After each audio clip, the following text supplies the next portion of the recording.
Mutton वाला रविवार अब दूर दूर तक मशहूर होने लगा था। आसपास के गांव में लोग कहने लगे थे, अगर असली स्वाद खाना है तो रामू के गांव जाओ। एक दिन सुबह गांव में एक जीप आकर रुकी।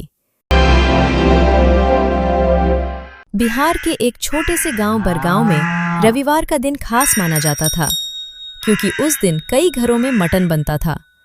पूरे गांव में मसालों और लकड़ी के चूल्हे पर पकते मटन की खुशबू फैल जाती थी। उस गांव में रहता था रामू। गरीब था, लेकिन मेहनती और खुश मिजाज आदमी था। उसके साथ उसकी पत्नी गीता और बेटा मुन्ना रहते थे। सुबह की बात, सुबह सुबह मुन्ना दौड़ता हुआ घर आया। माँ, आज बाजार में ताजा मटन आया है। अच्छा, लेकिन पैसे हैं क्या हमारे पास? आज मैं मजदूरी का पैसा लेकर आया हूँ। आज घर में मटन बनेगा। मुन्ना खुशी से उछल पड़ा। सच पिताजी, आज सच में मटन? हाँ, लेकिन एक शर्त है, खाना बनने तक बार बार कढ़ाई में झांकना नहीं। रामू और मुन्ना बाजार पहुंचे। कसाई की दुकान पर भीड़ लगी थी। थोड़ी देर बाद वे आधा किलो मटन लेकर घर लौटे। घर पहुंचते ही गीता ने चूल्हा जलाया।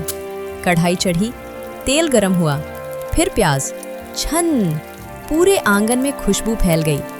मुन्ना बार बार पूछ रहा था, माँ, बन गया क्या? रामू हंसते हुए बोला, मटन जल्दी नहीं बनता बेटा, धैर्य चाहिए। खुशबू पूरे मोहल्ले में फैल गई। तभी पड़ोसी कल्लू आ गया। अरे रामू, क्या बात है? आज तो बड़ी खुशबू आ रही है।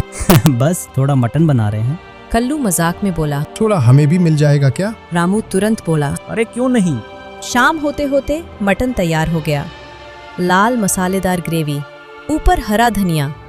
मुन्ना तो बस देखता ही रह गया। गीता ने पत्तल लगाई। सब लोग बैठ गए, रामू, गीता, मुन्ना और कल्लू। पहला कौर खाते ही कल्लू बोला, अरे वाह, ऐसा मटन तो मैंने मेले में भी नहीं खाया। रामू हंसते हुए बोला, क्योंकि ये गीता स्पेशल मटन है। रविवार का दिन आ गया। गांव के बीच बड़ा चूल्हा बनाया गया। एक बहुत बड़ी कढ़ाई रखी गई। जब उसमें तेल गरम हुआ और प्याज डाली गई, छन, पूरे गांव में खुशबू फैल गई। बच्चे उछल रहे थे, कोई लकड़ी डाल रहा था, कोई मसाले पीस रहा था। गीता मटन चला रही थी। रामू बोला, इतना मटन तो मैंने शादी में भी नहीं देखा। कल्लू बोला, आज पूरा गांव खाएगा। खाने का समय शाम को पत्तल लगाई गई। पूरा गांव बैठ गया। भात और गर्मा गर्म मटन। पहला कौर खाते ही सब बोले, वाह। एक बूढ़े दादा बोले, ऐसा खाना तो बरसों बाद खाया है। उस दिन के बाद गांव में एक नई परंपरा शुरू हुई। हर महीने एक दिन सब मिलकर खाना बनाते और खाते, और उस दिन को गांव में कहा जाने लगा, मटन वाला रविवार। मटन वाला रविवार अब पूरे गांव की परंपरा बन चुका था। हर महीने एक दिन सब लोग इकट्ठा होते, चूल्हा जलता, बड़ी कढ़ाई चढ़ती और पूरा गांव साथ बैठकर खाना खाता। लेकिन उस महीने कुछ अजीब होने वाला था। रहस्यमयी आवाज रविवार से एक रात पहले की बात थी। रामू के आंगन में बंधा बकरा अचानक जोर जोर से मिमियाने लगा। मुन्ना नींद से उठ गया। पिताजी, बाहर कोई है क्या? रामू ने दरवाजा खोला। बाहर हल्का अंधेरा था। हवा चल रही थी, पेड़ हिल रहे थे, लेकिन कोई दिखाई नहीं दिया। शायद कोई जानवर होगा। लेकिन मुन्ना को लगा जैसे किसी ने झाड़ियों में कदम रखा हो। खर खर, मुन्ना डर गया। सुबह होते ही मुन्ना भागकर बकरे के पास गया। पिताजी, रामू दौड़कर आया। रस्सी कटी हुई है। बकरा गायब था। गांव में हलचल, खबर पूरे गांव में फैल गई। कल्लू बोला, किसी ने चोरी की है। एक बूढ़े आदमी ने कहा। रात को मैंने किसी को खेत की तरफ जाते देखा था। गीता चिंतित थी। अब रविवार का खाना कैसे बनेगा? मुन्ना ने तय किया कि वह चोर को ढूंढेगा। वह खेतों की तरफ गया। मिट्टी में पैरों के निशान थे। वह निशानों का पीछा करने लगा। कुछ दूर जाकर उसे एक झोपड़ी दिखी। अंदर से आवाज आ रही थी, आज तो अच्छा मटन मिलेगा। मुन्ना धीरे से खिड़की से झांका। अंदर एक आदमी बैठा था और वही बकरा कोने में बंधा था। मुन्ना तुरंत गांव की तरफ भागा। चोर पकड़ा गया। मुन्ना ने सबको बताया। गांव वाले वहां पहुंचे। रामू ने आवाज लगाई, कौन है अंदर? आदमी घबरा गया।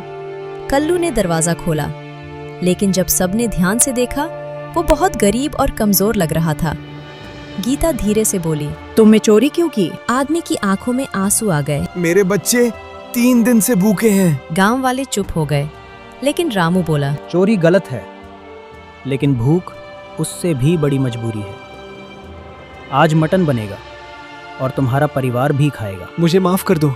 उस दिन गांव में अब तक का सबसे बड़ा खाना बना, मटन, भात, और इस बार एक नया परिवार भी साथ बैठा। उस दिन के बाद उस आदमी ने चोरी छोड़ दी। वह गांव में काम करने लगा और हर मटन वाले रविवार को सबसे पहले वही चूल्हा जलाता था। मुन्ना हंसकर कहता, देखो पिताजी, हमारी कहानी पूरे गांव को बदल रही है। एक अच्छा काम हमेशा आगे बढ़ता है। मटन वाला रविवार अब दूर दूर तक मशहूर होने लगा था। आसपास के गांव में लोग कहने लगे थे, अगर असली स्वाद खाना है तो रामू के गांव जाओ। मुन्ना को ये सुनकर बहुत खुशी होती थी। एक दिन सुबह गांव में एक जीप आकर रुकी। गांव के बच्चे दौड़कर देखने लगे। जीप से 3 लोग उतरे, एक आदमी, एक औरत और उनके साथ एक कैमरा वाला लड़का। रामू आगे बढ़ा। नमस्ते आप लोग। आदमी मुस्कुराया। हम शहर से आए हैं। हमने आपके मटन वाले रविवार के बारे में सुना है।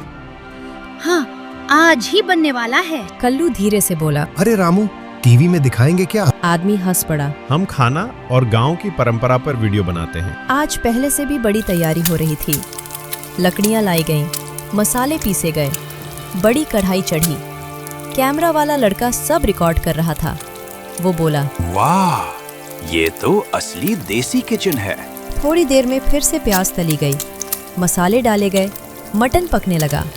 शहर से आई औरत बोली, इतनी अच्छी खुशबू मैंने कभी नहीं सूंघी। गीता हंसकर बोली, ये लकड़ी के चूल्हे का कमाल है। शहर वाला आदमी बोला, हमने बड़े बड़े होटल देखे हैं, लेकिन ऐसा माहौल कभी नहीं देखा, क्योंकि यहाँ सब परिवार है। Video viral. कुछ हफ्तों बाद वही आदमी फिर आया। इस बार उसके चेहरे पर बड़ी मुस्कान थी। रामू, तुम्हारा वीडियो लाखों लोगों ने देखा है। मतलब हमारा मटन मशहूर हो गया।